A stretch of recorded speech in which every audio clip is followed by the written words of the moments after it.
you so much for being here this afternoon for our next in the series of TESS Talks. For those of you who read your email and saw the invitation, you know that TESS Talk stands for Together Exploring Success Stories.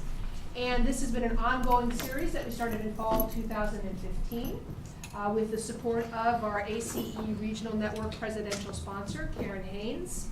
And I'm sad to say this is her last year as the presidential sponsor. And I'm afraid we're going to be using that sentence a lot this year, her last year as. But I'll leave that, because no tears. No tears right now. I'd also like to thank Sara, who has been the regional coordinator for the network and who is my partner in crime with the planning of the ACE Forum next week. So just for you all, since you're here, even though the deadline to register was yesterday, we can cut you a deal. If you haven't registered yet and can come, I strongly encourage you to do so. It's going to be quite an exciting day. So on to today's event. And the topic for today came about as a result of a broad survey of the membership of the ACE Women's Network. And no surprise, the top topics that came up were the ones that we chose for today, because all women in leadership positions in any industry, but in particular for us in higher ed, indicate that they struggle with these issues. And so we thought, well, this would be a great opportunity to find out how successful women are dealing with these things. And now I know the five of them back there just made a face. But truly, in thinking about who the panelists could be, I thought, well, who has really done a great job, in my opinion, of this? And so each of the five of these ladies are people who I highly admire and thought would be a really good way for us to discuss these issues. So without further ado, I'm going to introduce each of them briefly. And then have to say that these are all organizational behavior topics, which is my discipline, but I thought, we have new organizational behavior faculty at the university. And so I called upon my colleagues, and thankfully two of them are here, and one of them agreed to be our moderator. So I will introduce Emily in just a moment. So, our first panelist is Margaret Shantung. I asked them each to provide some pictures to give us a little bit of a sense of their lives as they relate to each of these topics. So you can see, we can refer back to these in a little bit, but Margaret, did you want to talk about the one of that you said illustrates your life? Yeah, that would be this one right here. So you can't tell that's me holding my newborn with my 5-year-old hands covered in blueberries, and the baby screaming. And I was on maternity leave, and this is a couple weeks before I had gotten a call that I've been asked to step in as an interim associate vice president, and then, of course it was, I was like, really? Are you kidding me? But yeah, so we'll talk about that more later. But So Margaret's been here for over 10 years in the Office of Communications. She's currently the associate vice president of communications, and she's been that since 2016. And her two daughters are Kira and Alana, ages 2 and 7. Oh yeah, and that guy is her husband. Our newest member of the campus community is Dr. Gail Colavant, and she has been here since July, Yes. and hasn't learned not to open emails from me yet. So I'm proud to say I'm her onboarding buddy, so Gail and I are getting to know each other. And she comes to us from the University of Miami, which some of you may know is my alma mater, so I understand what kind of campus that is, and she had quite the job over there, I'm sure. So she's holding a brand new position on our campus, the Associate Vice President for Student Life within the Division of Student Affairs, a newly created position, and all of the student centers report to her, including ASI, the Black Student Union, Campus Rec, Cross-Cultural Center, Gender Equity Center, Latinx Center, LGBTQ Pride Center, Student Life and Leadership, and the University Student Union. So it's just a little job, right? Just something to do in my spare time. She got her PhD from the University of Georgia. And did you want to say a bit about your photos? Oh, so I chose some photos that represented the different topics. So balance would be I perform salsa. From when we talk about implicit bias, will be this photo right here that I'll talk a little bit more about. And then negotiation, just about my experiences prior and what has brought me here to Cal State San Marcos and finally meeting Crash. So those are some of those photos that we'll get into. Excellent. Thank you. So next is my dear friend Dawn Formo. You're gonna make me cry, sorry. So we lost Sadie, I'm gonna cry too. 2 weeks ago, so sorry. And she is the sweetest dog, so Dawn and I are both dog people. In a professional capacity though, aside from being a wonderful dog person, Dawn is the Dean of Undergraduate Studies, and she's a professor of literature and writing. Also a newly created position when she stepped into this role. There was no Office of Undergraduate Studies. She was previously the Associate Dean in CHABS, and prior to that in COAS. She leads this little thing called the Graduation Initiative. Anybody heard of it? First year programs, the learning communities, and all of the learning centers are under her direction. Dawn has won our Harry E. Brakebill Distinguished Professor Award and has brought several $1 million of grant funding to the campus for academic support programs, among other things. And her PhD is in English from the University of Southern California. So we talked about Sadie. Yeah. So instead of trying to find pictures for each of those things, I chose the picture that really focuses on the thing that I continue to strive to do, and that sweet creature in my life helped, and there will be another one coming soon, I hope. But work-life balance. My mornings start at 5 a.m. They did with Sweet Sadie, and so I can say more about that. But that was a day at Dog Park right there. Next we have Katie Reese. And Katie has been here for over 2 decades. She and I both started when we were 10. Two.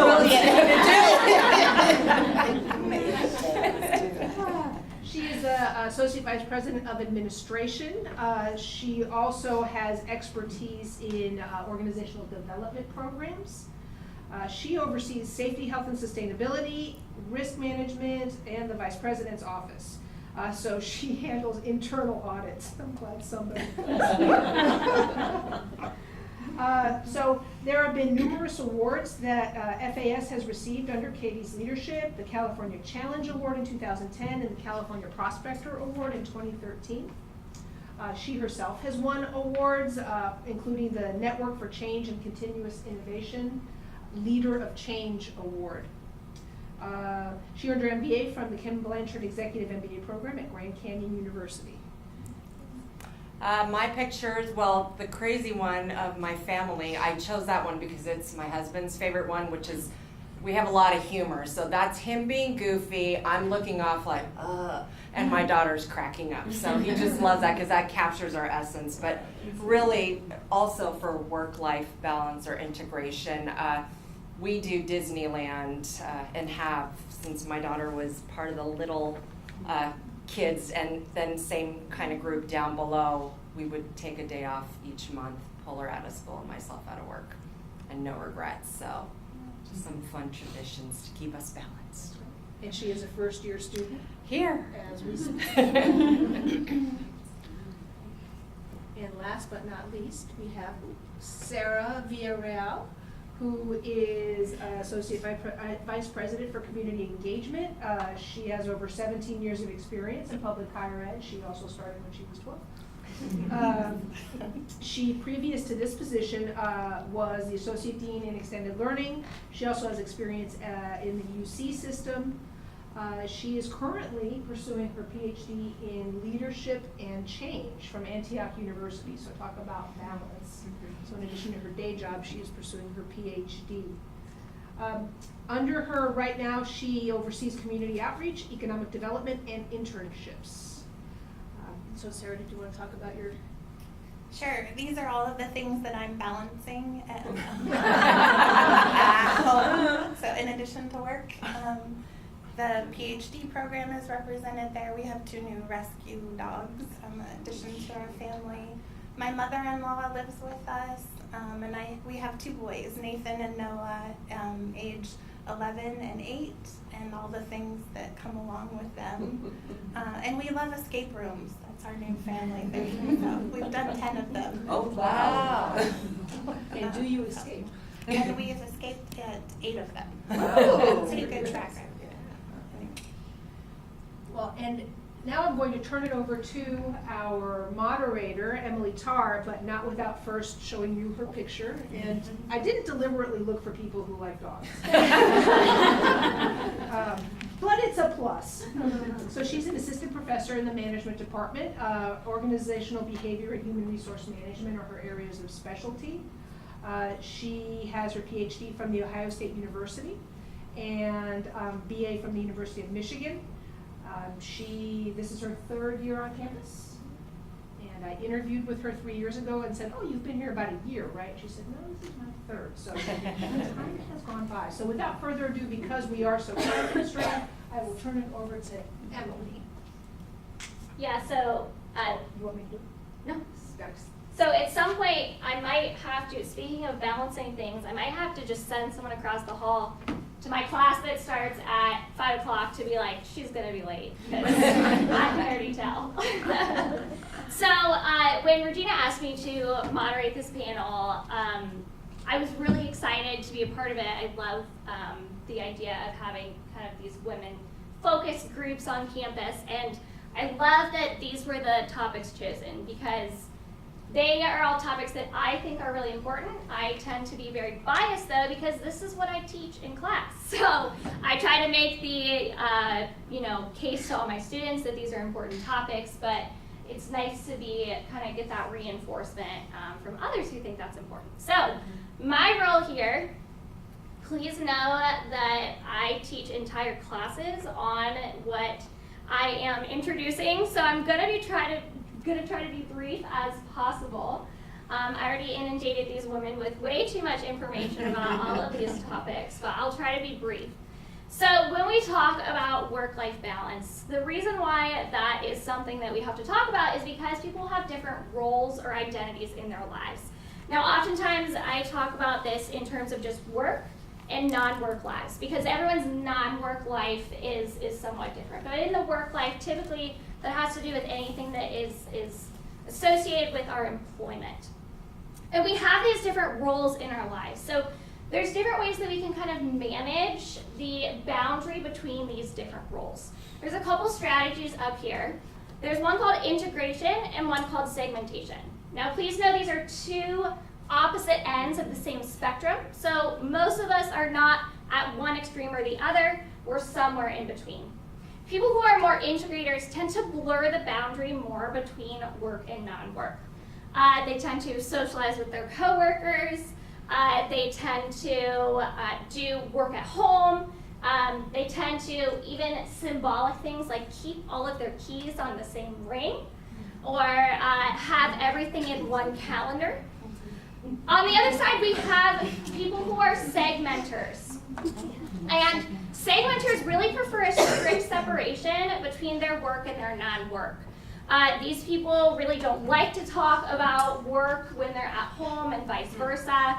They're not going to have any pictures up of their family or their dogs in their office. And they would never even dream of socializing with coworkers outside of work. So they really like to keep separate. So we all kind of have different strategies that we engage in here. Now the other thing I want to talk about with work-life balance is the idea of depletion or enrichment.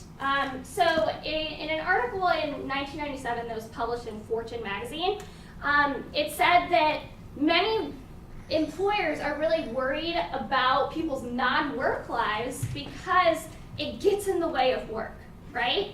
And this is what exemplifies what's called the depletion argument, which is the idea that we only have so many resources, they're fixed resources, and whatever we put toward one role takes away from the other role. In terms of organizations, what people are concerned with is if you spend too much time or effort on your family or your outside roles, it's taking away from your work roles. But there's this other argument, and we found lots of evidence for this, especially with women, which is the enrichment argument. And this says that our resources are not finite.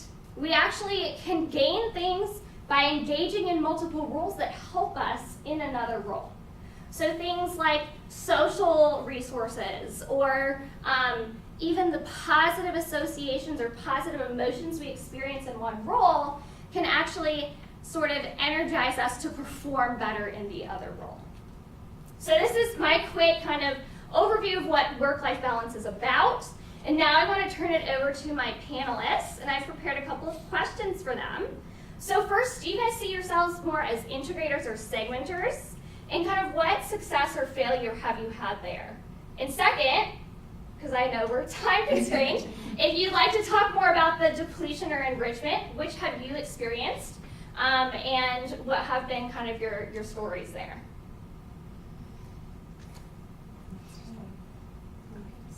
I'll start. I push this button right now. No, it's- Oh, it's already okay. Okay, so I'll say again, just sort of, I have 2 young children and a relatively young family. So at this point in my life, I feel like I'm recognizing that I can't fully balance everything, all of those segments. The me time, the career, the professional development, the being at every event for my second grader and being there all the time that my family needs me. It's just not always going to perfectly align. It's sort of like walking on a tightrope, and sometimes it's like this, and then sometimes it's like this.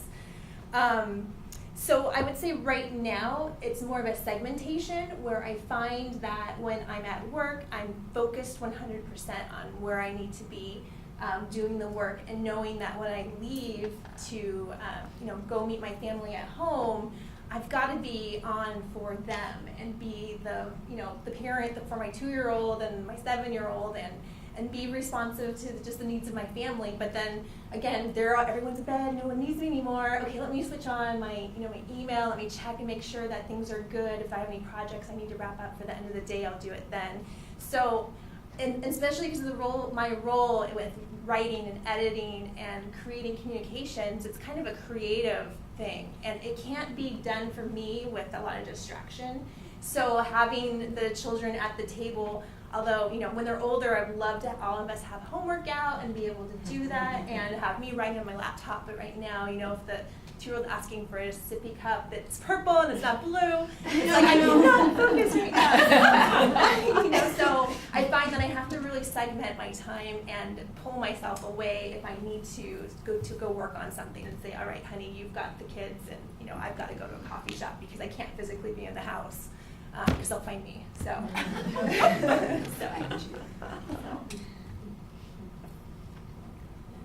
Going down the Sure. I don't think we definitely won't have time for everyone to talk. So I can talk on this one unless you don't. Oh, you can, and then I'll be fast.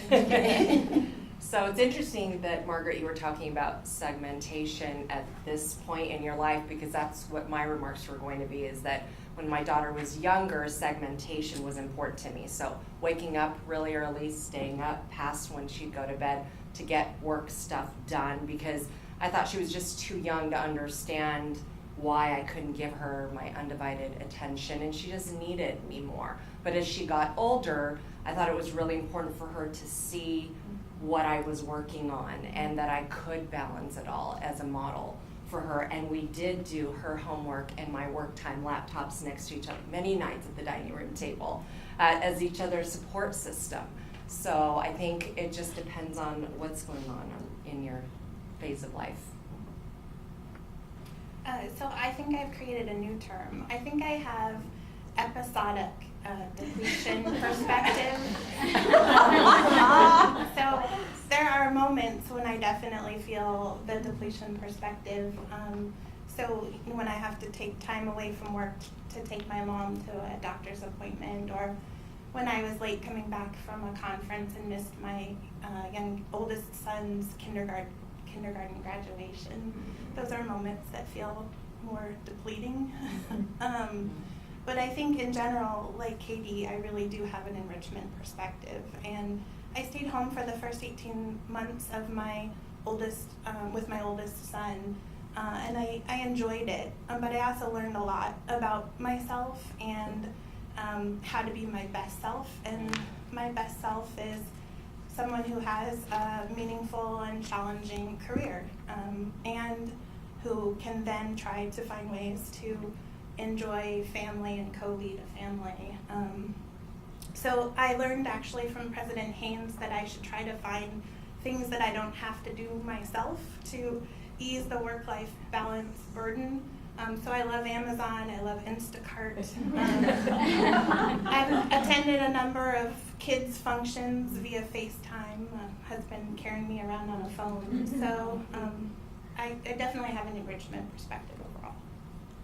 I'll jump in with the fact that I think that I transitioned from the integration to the segmentation because for a period of time, work was my life. I had nothing else to do, so I was always at work. And the type of institution where I was engaged, we were a 24-hour school. So we were always, and Leslie knows, there was always something to do, and because of my responsibilities, I could be on campus every single day. But within the past probably 3 years, I realized I needed to segment in order for there to be some sort of balance. That's where salsa came in. And I always say that, you know, once I get into a class or once I'm performing, I need to count to 8. Once I get to 8, I got to start all over again. And that's what helps me to break away and focus on something totally different than what I'd thrown myself into so much because, you know, I enjoyed it. I really didn't necessarily have external life outside of work, living in a city where no family. And so I had to learn how to segment in order to continue to maintain sanity. So I want to move on to the next topic simply because like I said, we could talk all day on any of these topics, but I do want to get to these other ones. The next topic is about unwritten rules. So this was the one that kind of didn't jump out quite as much at me first. I was like, how does this relate to OB? But it really relates to an organization's culture. So when we talk about an organization's culture, it's really made up of these layers. At the core of an organization's culture are things that are these taken for granted, non-conscious, basic assumptions about how we do things and why we do things around here. But people, those are so taken for granted that if you ask someone, what are the basic assumptions of your university or your work or whatever, what they're going to tell you is what are called espoused values. So values are kind of these, we all know what values are, but these judgments about what's right or wrong or good or bad. So espoused values are simply what it is that our organization says are our values. These might differ from what's called enacted values. Enacted values are what you can see, the values that you see in someone's behavior, rather than what it is that our organization says that it practices. Ideally, those would be matched up. Not always the case. Finally, we have what's called observable artifacts. This is the physical manifestations of an organization's culture. Things like colors or banners or the way offices are situated or things like this, anything you can see that displays an organization's culture. So when we talk about unwritten rules, I think we're really at kind of the first 2 layers here with basic assumptions and espoused versus enacted values. So in terms of questions, what unwritten rules have you all experienced in your work, and how did you come to learn about them? I'm going to start with the second question. Okay, the second question is, No, the second part of that. the second part, okay. How did you come to know about that? Because I've been on campus for a while now. I came in 1995. It was the first year there were first-year students here. So it's been a while. I've worn a few hats. And I will say that people who teach me what the values of this campus are my new colleagues. In fact, it was just this morning that I sat down with someone that I had the privilege of hiring 3 months ago, and to hear from her, so I remember your interview, and I remember what I asked, and I remember how you responded. Could you compare for me what you thought you heard when you were interviewing for this job and what you've now been doing for the last 3 months? So, where do I learn these things? Well, I tripped over some of them, and I'll share one example, but I'd say the greatest gift is new people who I hope I've established enough trust with them that they can come to me and say, I'm not sure this is safe to ask. Okay, that's like, I hope it can be safe with me, because then it helps me understand barriers that we create on our campus in ways that we never intended to create them. Okay, so an example, and this goes back many years, and these people are long gone, but I'm like, ooh, I wasn't supposed to ask that question. So, a very junior faculty member, and my review had gone to the P&T, Promotion Tenure Committee. I wasn't going up for promotion, it was just year 2, I guess, right? And the letter came back from the chair of the committee, and there was a factual error in the letter. Like, I didn't write that article, whatever they were talking. I'm like, I didn't write it. So the comments they're making, that, well, of course they would have questions, but I don't know what they're talking about because that's not mine. So that when I got the letter back, it said, and if you have any questions or would like to talk about your letter, please reach out to the chair of P&T. Well, I did. Okay, I mean, naive, gullible, I don't know. I was like, and I'd done my homework, and I could go on and on, so I better shut up, I guess. But I did, and let me just tell you that the unwritten rule I learned that day, at least with that person, and I hope it's changed, and this was obviously a long time ago, but I'm like, ooh, that sentence said, if you have a question, please talk to, ooh, you're not supposed to do that. Like, I should have gone to talk to somebody else, like maybe my dean first, to say, oh, there's a factual error, and what should I do? Apparently just coming with the concern was way too in this person's face. And I don't think I was aggressive in the conversation at all. I mean, I was a very junior faculty member. I was hoping to get tenure someday. So I was just like, what do I do? So I learned a little something about first doors to knock on, and that was the wrong first door that time. Oh, that hurt.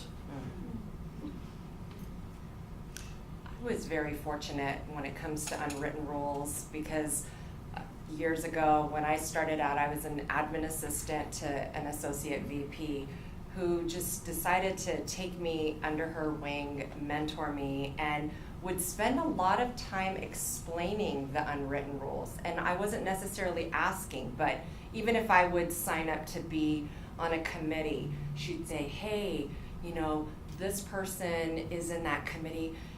This person doesn't speak up very often, but when they do, listen. Or this person, you might want to chat with them before your meeting. Gave me some really good strategies that wound up being really valuable to me, and it's something that then I've gone to do for people that have reported to me, like pass on some of those as gifts that were given to me. So even if something is or isn't written, here's some ways to be helpful, which I, as a plug, think our onboarding program does at least a somewhat decent job of trying to do that, pairing someone up with a buddy to help them navigate those things, because not everything can be written.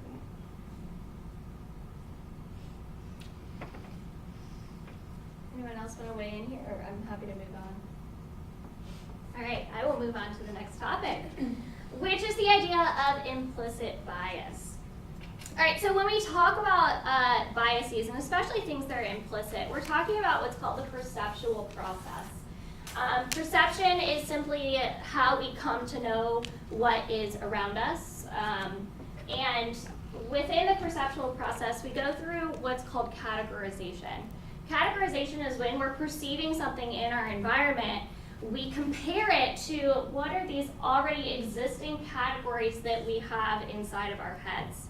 So I gave these ladies a nice picture of a really weird looking dog that is a little bit ambiguous. It kind of looks like a sheep or a llama or something. And how do we know what this is, right? Well, we have a category inside of our head that is dogs. And we look at this new thing and we compare all the features that this ambiguous thing has to that category of dogs inside of our head, and that's how we come to know about it. This also extends to the process of stereotypes. Now, stereotypes get a very negative connotation associated with them.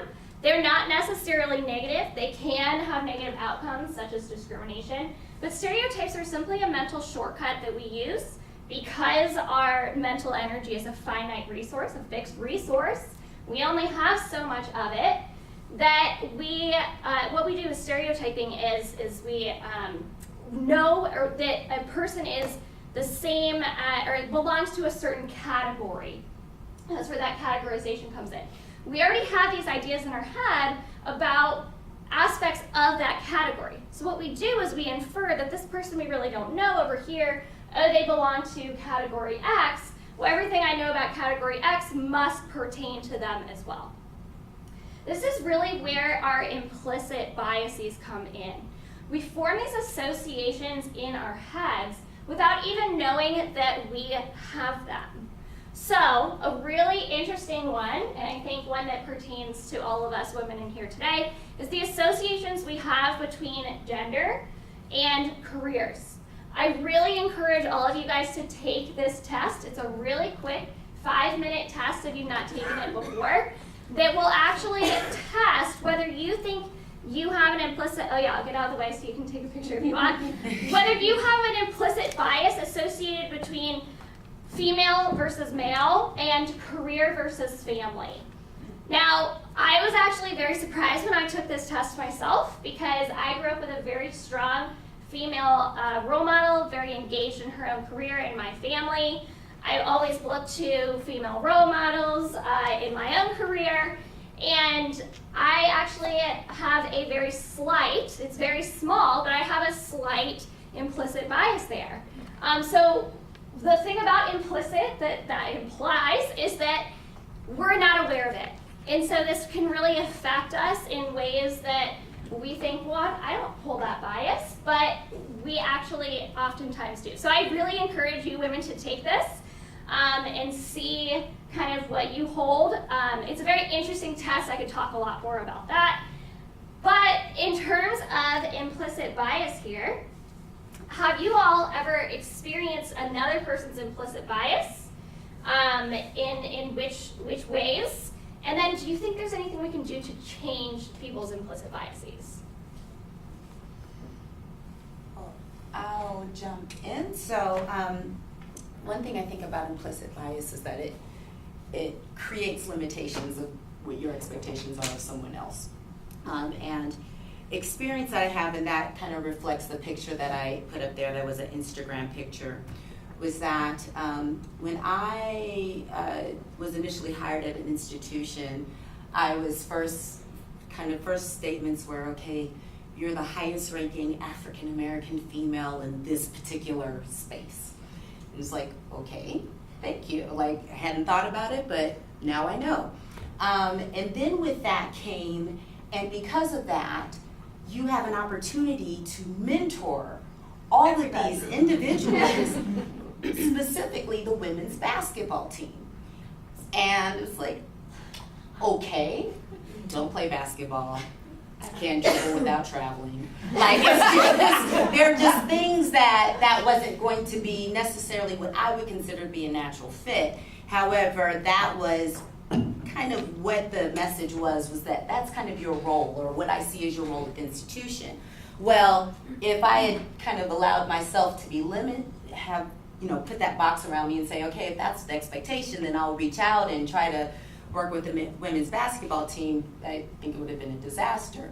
However, what really became my groove and the community that I had the most impact with was the student veterans, a population you wouldn't necessarily think that would be automatic, being the most senior African American female in this division. And so, so just being told that, having the reinforcement that that is your role, but yet being able to, I guess, have enough wherewithal to say, okay, I'm not going to let that limit me, and here it is, And believe it or not, it's all these, these veterans, women, men, from all different branches who are saying, Gail, thanks so much for helping me. You really are the one who's been driving. We appreciate you. Was the icing on the cake to say, yes, I can go out beyond within this student community and have just as much impact that goes beyond race or gender. Did any of you ladies end up taking that? I did. And I wasn't surprised by the response, and I was not proud of it. Yeah, it hurt me. I was like, oh my gosh, I'm so new here, and all these women are gonna think that I have this thing against women in careers, right? But no, I wasn't surprised by it, so I'll just tell you. If you're like, what was the result? That I definitely have a bias, and that it falls along very traditional lines. So something that I take no pride in, but when I think about the second question of how do you change implicit bias, I feel like, that's my life's work. It's educate, and reflect and become self-aware. So I realized the kind of family that I was raised in. I realized the kind of values that I was surrounded by. And I also lost my dad at a very young age. So I was raised in a traditional family, and then here I had a mom with no college degree, no job. It changed in our household in a day. So it's interesting. I'm not surprised by what I saw. So I can just see the power of the bias, right? And I'm like, but I think I've spent my whole life trying to change this. So I'm like, yeah, we're always learning and trying to grow and expand this kind of self-awareness of the things that I will say for me at a very early age. It's like, yeah, I guess it's imprinted on me, but I keep pushing against it. So, in terms of examples of implicit bias, I keep my early years here in a phrase were rough. Okay, they were really rough. And I will tell you, it started with the interview process was fabulous. I was thrilled, beyond thrilled. I still pinch myself that I get to come to this place. I love this place. But I will tell you that it was very clear to me, and I'll say more when we get to the negotiation stuff. It certainly doesn't apply now, but I was a very young faculty member here, and the average age of our students was older than I was, and that was clear, and it was very clear to the students. So there were experiences with students, but I would tell you my first experience was the way my CV got read to place me on the pay scale. And I got read as having 0 teaching experience, even though, and this will come up in the negotiation, I did counter my offer. I'll tell you why I countered my offer, but I countered my offer, and in my counter, I detailed the teaching experience that I'd had at community colleges, at other CSUs, and on a teaching fellowship at USC, and I was clear that in all of those teaching responsibilities, I was the one solely responsible for what was happening in the classroom. I couldn't have been any more explicit, and it came back with 0 teaching experience. And I'm like, and what they told me was, you're too young. And I'm like, I think that's beside the point. Did you read what's on the piece of, you can't talk, this is the narration in my head. Did you read what's on the piece of paper? That's not 0 experience. So why is this guy, it was true, why is this guy over here making more money than I am? So, anyhow, things like that happened several times over. I couldn't help how old I was. But I did have a CV. I couldn't agree more. I have to say, the one plug for CSUSM was it has really helped me embrace every time I've entered into a new decade of aging. I never thought I'd be so thrilled to enter my 30s and then my 40s. And then 50s eventually will be because of retirement. But it's been a great place to embrace aging because I was labeled with that and forever. And it's one of those things I'm fiercely protective of people who worked for me who are younger because it's just that ageism and placing a value or lack thereof on someone just based on their age is a difficult thing to overcome. So anyhow, just with the last thing you said about as you step into these kinds of roles, I'm like, yes, those are those reflecting on those experiences. Okay, that I'm like, no more of that.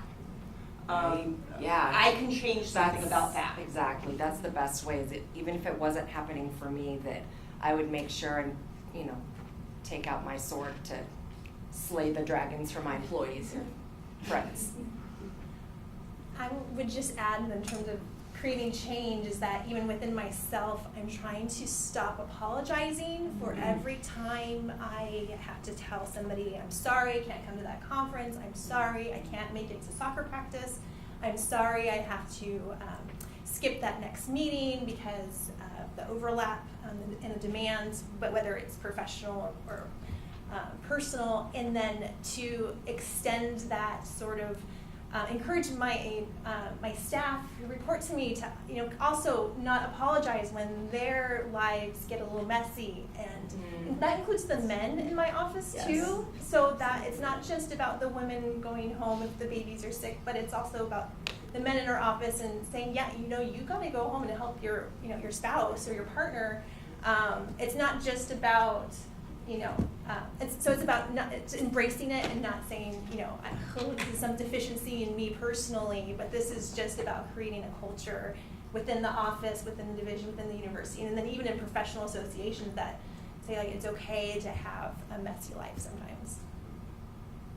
Good. I do want to move on to negotiation, simply because I feel like you guys are raring to go on answering this one. So negotiation is the one that I had the hardest time really narrowing down what I was going to talk about here. But when we talk about negotiations, there's a couple of different ways that we can go about negotiating. And it's all about your approach to the negotiation. So one way is through a distributive negotiation. This is when there is a fixed amount of resources, and it's a zero-sum game, whereas whatever one person gets, the other person does not get. This is typically what you're going to be dealing with when you're negotiating over the price of something. But the better way to negotiate, if you can, is through an integrative negotiation strategy. This is when there are potential expansion of resources so that we can create a win-win situation for both. So typically when you're negotiating over price, we can't necessarily do that, but when we want a longer term relationship, which most of the time that's going to be the case, unless you're dealing with salespeople, then we want to go with an integrative negotiation because this is a relationship that's going to be a longer term relationship. We want to make sure that we keep that one a positive one. So we want to be cooperative and try to expand that pie rather than seeing it as a fixed resource. So within these types of negotiations, there's a couple of things that we can do. One is called claiming value, which is simply trying to get as much for you as possible.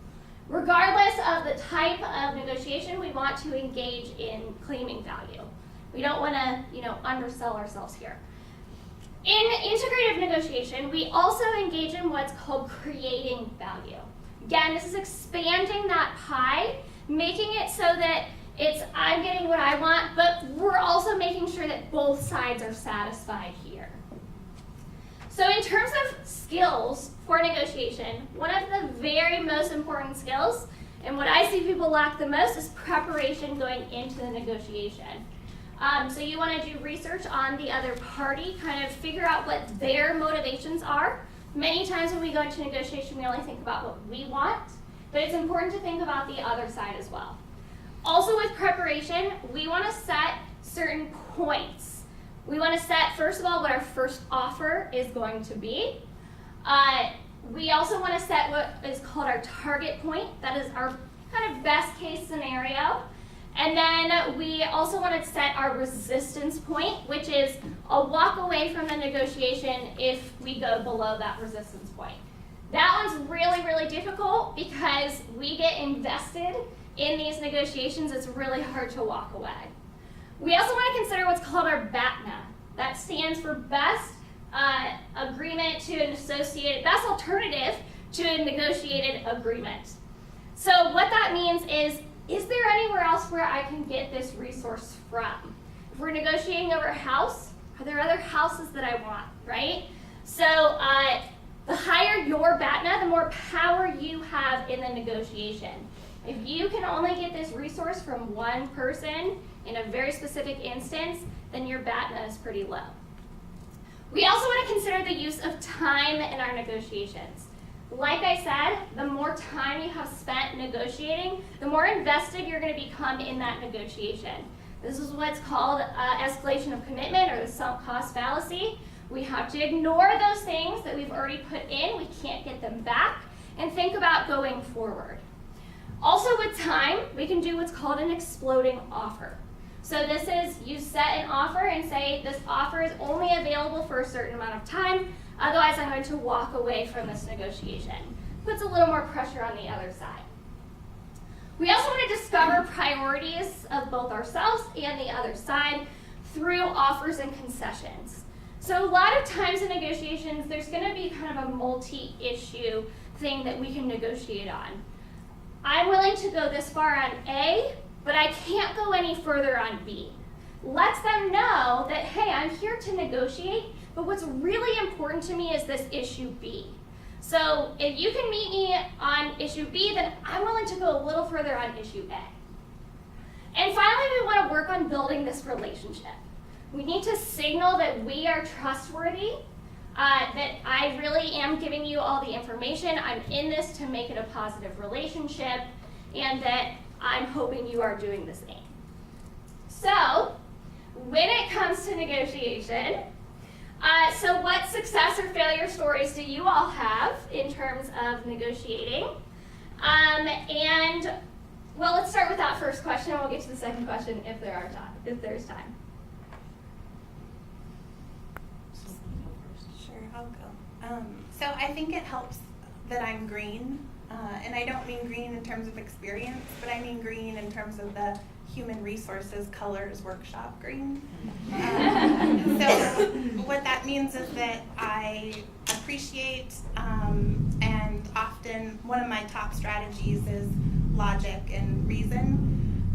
So I love a good formal proposal, and I think that's been key to a lot of my negotiation successes. I also think it doesn't hurt that I have a degree in psychology and was raised by two psychologists. So I definitely try to go into the negotiation knowing what where the common ground is, and then I use an inquiry-based approach to discover that, and then I work toward that. And I think that negotiation for me has helped to create and build quite a bit. I've helped to create degree programs, positions for myself and for others, and new initiatives. So I think, again, all through rational and logical proposals and the greenness in me. I can piggyback on that with two examples. I know I already mentioned that I'd mentioned my counteroffer piece, but I'm actually going to start with what I would describe as more of a success story and much more recent. So when I stepped into the role that I'm in now, after I had said, yes, I actually think that sounds like a cool new opportunity at Cal State San Marcos, I'll give that a try. I was meeting with Graham, our provost, and he, in the course of that conversation, said, I don't have a lot of resources for this position yet, but I know that you're going to need to make at least one hire. And I had anticipated that part of the negotiation was, yeah, like how do you start this new Office of Undergraduate Studies? And just to be clear, I had served on the committee the previous year, and one of the key recommendations to Graham was that if he was going to create this office, which I actually think fits into all this negotiation, like what are we all giving to make this happen? And one of the key recommendations out of that to our provost was, the research makes it clear that given the size of Cal State San Marcos, it's time for an Office of Undergraduate Studies. But we know our resources are tight. So, provost, if you think you're going to do this successfully, please do not go take resources from the colleges. That will kill your new initiative. Please do not go do that. That will set up a whole cascade of problems. So our recommendation to the provost was, please take a look at your own office, the provost's office, and imagine how you might rearrange your own office to create this Office of Undergraduate Studies. And then one of the other key things was that in creating this, we made it clear that this office would need to be in the business of bringing in outside funds, because if colleges are going to join in the work of an Office of Undergraduate Studies, if I can't bring resources that our office went and found in other places, not from Cal State San Marcos, to the table, pretty much everyone who comes to the table at some level is going to be wondering, so whose money did you take from campus to make that thing happen? It's hard to get to yes when people are feeling like you took things from them first. So I'm like, this is not going to be successful. So anyhow, that was all playing in my head. And when Graham said, yes, I know you're going to you need to hire somebody to join you, and he said, and I'd like to suggest that your first hire be an administrative coordinator, I said, thank you, and that's not the role we need. And I had done my homework in advance and knew from the position description that actually the kind of position I needed was a student professor, someone focused on student success. And I'd also done the research, so I've got a bit of green in me too, and knew that the top pay scale of an administrative assistant coordinator was the bottom of the pay scale of the thing I wanted, and knew that the office needed. So when I was able to put that on the table and say, it's a match, it's just a different title, but the cool thing in the match is that this is a growth position for someone coming, not the top of something. And there was a pause in the conversation. He looked at the numbers, and then I saw his face, and he was like, "Yes." So I can get to the counteroffer piece, but there might be some other stories people want to tell. Okay. I feel like it's an expose on my early years at Cal State. But I share this because, and in fact, we had talked about this. I'm like, Regina. It's fine with We've it. made a lot of progress. It was a long time ago. It's a long time ago. But it was not good, and I've learned a lot, and I have been determined to make sure things like this do not happen again. So again, I was thrilled to receive an offer from Cal State San Marcos. The campus interview went very well. I thought it went well. All the vibes were seemed positive to me. And I can't exactly remember the order of things, but I do recall very distinctly that I must have been an email that said, and we're going to be sending you an offer. It was something like that. So I knew something was going to be coming. A search committee member called me confidentially and said, I need to tell you something about Cal State San Marcos. And I said, okay, well, I'm listening. And they said, you need to know that there are significant gender inequities when it comes to paying faculty. Okay, the pen's out, and I'm jotting stuff down. And so this person said, my best advice to you is that you counter your offer and you be as clear as you possibly can about your teaching experience, which I've told you that I did that. So I did that. I figured out, I converted the quarter stuff and there it all was. I countered the offer, and in no time flat, I'd gotten a call from the chair of the search committee that said, and I took that as a confidential conversation, that one that said, this would be my best advice to you. I got a call from the chair of the search committee that the first thing out of his mouth was, I can't believe you did that. Did what?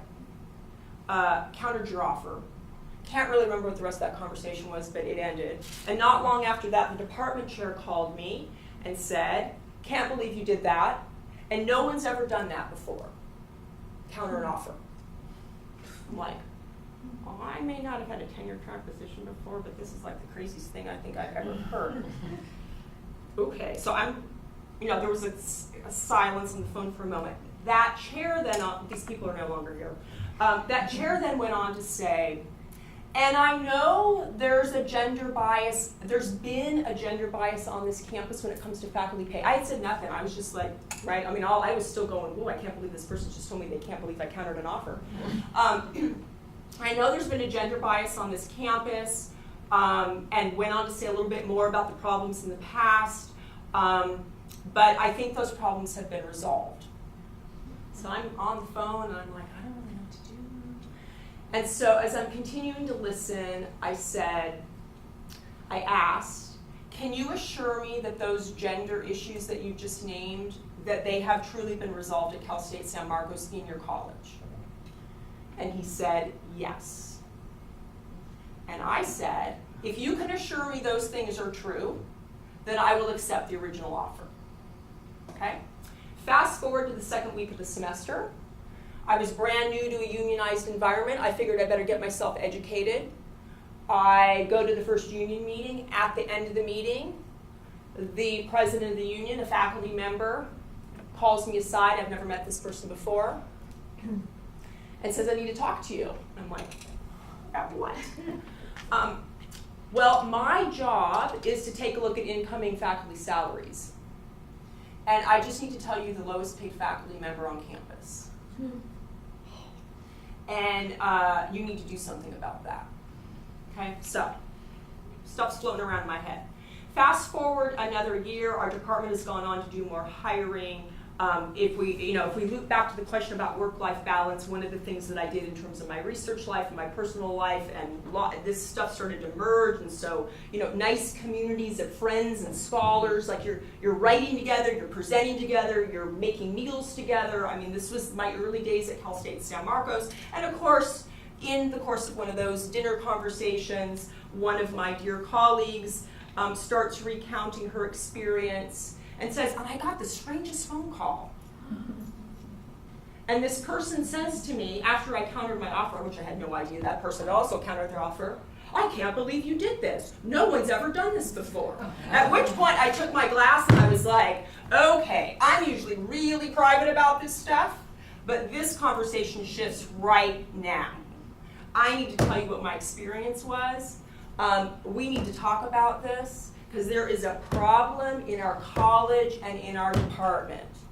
So, I could clearly go on about this, but let me just tell you that it took 3 years of the two of us trying to gather information about salaries, about negotiations, about qualifications, publications, teaching experience. It took 3 years. We submitted a report. I will say one of the smartest things the two of us did after we drafted this report, I don't know why this came to us, but we did it, and I would highly recommend it, is we asked for a 10-minute meeting with the dean.